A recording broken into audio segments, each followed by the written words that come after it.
Hey friends, welcome to Stocks and Crypto Plays. I'm talking about AMC stock, and I'm going to be talking about the AMC court case. I have the latest updates, and we have Brian Tuttle's response to the plaintiff's opposition to intervene. Brand new documents hot off the press. I printed them out, the whole thing, and I read through it and studied it for you and I and our group. Okay, friends, so this brings up another thing into my mind. This group that sued AMC, were they a plant? Were they a plant? Although this lawsuit has been a blessing, were they a plant, and were they working with AMC as well? I don't know that. I'm just wondering that, because why are they saying they don't want Brian Tuttle to intervene and to get involved in this lawsuit? I'm just wondering why. Because he's going to help the whole AMC community, because he's bringing up some amazing, strong points. And this letter is amazing. You all need to read it, okay? Later tonight or tomorrow, I'll post in the community notes a link to this. And thank you to all of you on Twitter that send me messages and updates, and all of you that help me, and also all of you that help me here on YouTube. I'm so grateful to you. So let's get started. I'm just going to give you a few brief points. This is going to be part one. I'll do part two later, because I know legal stuff is takes a lot of mental energy. So I'm just going to do a little bit now, and I'll do it like a part two and maybe a part three. So this is part one right here. Hit like, subscribe, and notifications. Share the video with a friend. And after this video, go watch my other video from earlier today, where I tell you that Adam Aron colluded with Allegheny. There's some strong, powerful messages in there for you, because it's very factual, and it's from the SEC documents, okay? Adam Aron signed over control to, not Allegheny, but to Antara. Apologize, typo.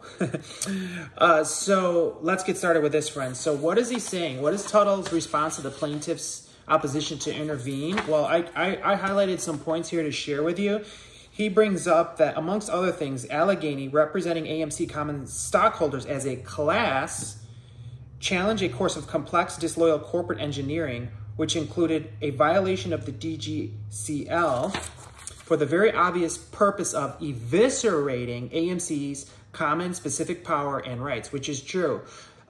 This whole thing was designed to cancel the power of the common shareholders, you and I, friends. Why? Because we own AMC. The retail owns AMC. AMC is not owned by Adam Aron and the board. We own it. So they want to take away all the power of the common stock. And that's what they did with the preferred shares. And some of the YouTubers out there that are challenging me are saying, no, the preferred stock was to protect us from a hostile takeover. Well, maybe initially in 2012, but that's not what it was used for here, starting in 2022, when it was actually enacted. They're using the preferred shares as a hostile takeover in conjunction with Antara Capital to do a hostile takeover from you and I, the retail shareholders. Okay, so back to this. Let's see. In court two of the complaint, Allegheny continued, the class are entitled to a declaratory judgment that the preferred stock is invalid and may not be voted. So he's arguing that the preferred stock should not be voted, allowed to be voted, and they did use it to vote, and they used it with the assistance of APE, which is illegal. And it goes on to say here, how they used the computer share, which allowed AMC to impose depository voting requirements on computer share, pursuant to which computer share is required to vote uninstructed shares according to the wishes of the company. Interesting. The computer share agreements and Antara pledged votes deceptively amplified the percentage you are reporting by boosting computer share non-votes. Do you realize, friends, in that vote, only 35% of common shareholders voted? And when I say that, it's even less. You know why? Because, if I own 10,000 shares myself, I'm voting all 10,000 shares, and I'm only one person, okay? So, if Adam Aron votes, he has 2 million shares. That's 2 million votes, okay? So out of all of those, only 35% of the shares were voted. That's not a majority of the AMC common shares. That's not even a majority. They can't make changes like that, okay, friends? So let's go back to this.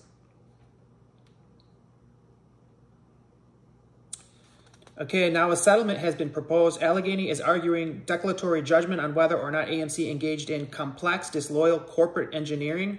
Yes, they did. Just watch my previous video. Let's get back to this.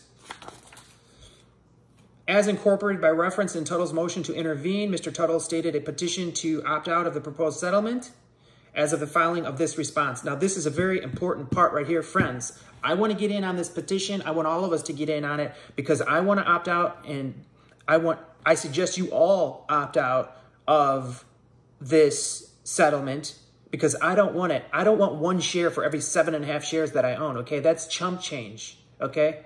I'm not going to agree to this settlement, and none of you should either. That's not financial advice. I'm not a financial advisor, okay, friends? So back to here. It says, over 1,700 purported shareholders have signed the petition requesting the opportunity to opt out of the settlement. Where is this petition? Because I want to sign it, and I bet you guys too. If you know where this petition is, comment below. Put the link in the comments. I'll pin it at the top. Let's get back to this, friends, okay? Let's see what else I have for you. Section 3, plaintiff's representation of Tuttle is inadequate. On paragraph 12, in the opposition, plaintiffs mischaracterized Tuttle's common question of law as single challenge. While plaintiffs are correct in their assertion, Tuttle believes that only AMC common stockholders should have been permitted to vote on the proposal to increase the authorized number of shares of AMC common stock. Tuttle has raised other common questions of law and facts as to whether or not the computer share agreement to pledge uninstructed votes as affirmative and or the super voting powers given to preferred stock without shareholder approval also violated DGCL 242.D.I.87. And I fully agree with that. They cannot do what they did. That vote was illegal. APE was illegal. And by the way, only 35% of the shares, of the common shares, were voted. That's not a majority. They cannot move forward. Let's take a look at paragraph 13. AMC did not receive affirmative instructions. I'm going to fast forward a little bit here.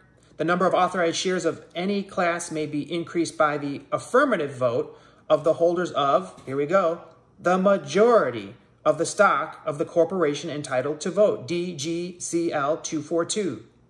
The computer share depository agreement pledging non-instructed units for defendants was the linchpin in defendants' scheme to circumvent DGCL 242. Without the unlawful computer share agreement, the vote fails. I love this guy, whoever this Brian Tuttle is. I love him. He's talented, and he's got a talented lawyer, clearly. We need to get in on this, okay? Whatever you do, we need to get on that petition because I know I don't want to be a part of that settlement if it gets approved, and I'm sure none of you do as well. Because if you take the shares, the 1 share for every 7.5 that you own, if you take that, you can't sue them. And y'all know we want to sue AMC. We want our company. We don't want our company stolen, right? None of this is financial advice. I'm not a financial advisor. Okay, so back to this. This is part 1. I will do a part 2 later. Comment below what do you think about part 1 right here. Are you going to sign the petition? Do you want to get involved with that as well? If you know where that petition is, if there's a link to it, put it in the comments below. I'll pin it at the top so we can all sign it and opt out of the settlement if it passes. But hopefully it won't pass.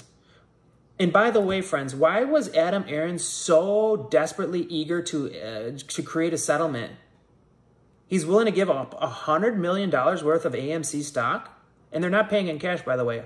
$100 million in AMC stock, which is more dilution, by the way. But why is he so eager to give up $100 million of AMC stock? Why? Because he said that, you know, this case was baseless and it should be thrown out. If it's baseless and it should be thrown out, why are you paying $100 million to settle? Very interesting, isn't it, friends? We are just getting started in this AMC lawsuit, friends. It's not over. We all need to pay close attention every day, and we need to unite as a team. I have some ideas, and they'll be discussed in future videos, okay? So hit like, hit subscribe, add notifications, and be ready for part 2. And I'm going to give you commentary on part 2, and I'm going to talk a little bit more about what's in this letter and what are the very important parts of it. Okay, friends? Have a great day.